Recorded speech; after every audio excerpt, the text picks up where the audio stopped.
What sets us apart is our attention to detail and our driven quality concerns. I mean, we want to make sure that the products that we're sending out of here day in and day out are consistent and as high a quality as we can possibly make. You know, our production process is such that we rely on our lab as our means of making adjustments to how the plant is running.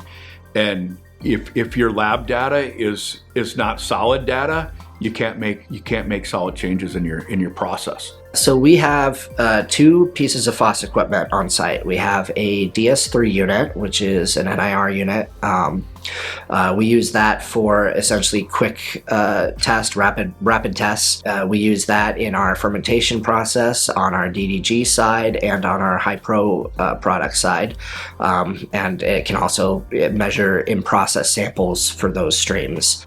We also have a MycoFoss unit, which measures incoming mycotoxins in our corn and our grain supply, and that's critical for us, because if you have a bad corn growing season, what you can do is get these mycotoxins that form on the corn, and those are hazardous to health.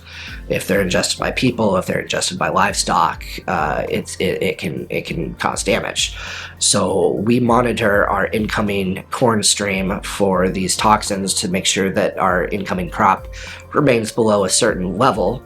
And if it's above that level, we're going to take other actions to remedy the toxins in our feed. Both instruments are actually connected to a cloud-based application called IQX. So IQX is kind of nice because it rather than having a software package A and a software package B for these two different instruments, it's all one web-based server. I can go on from home, I can go on from my phone, I can go on anywhere I have an internet connection. We do a service plan, and FOSS comes out at least once a year for both of our instruments. It does a full set of PMs. It's a big value for us, the calibration services, building the models for us, maintaining those models. So it's a good deal. It helps immensely.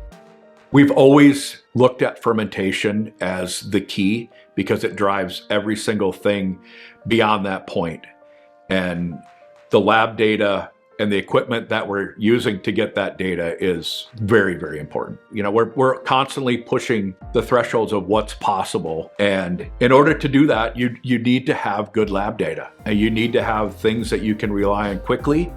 And at the end of the day, you know, your plant is driven off of fermentation. And if your fermentation isn't good, your co-products you're going to see that in all your co-products. And it really all stems from equipment in the lab.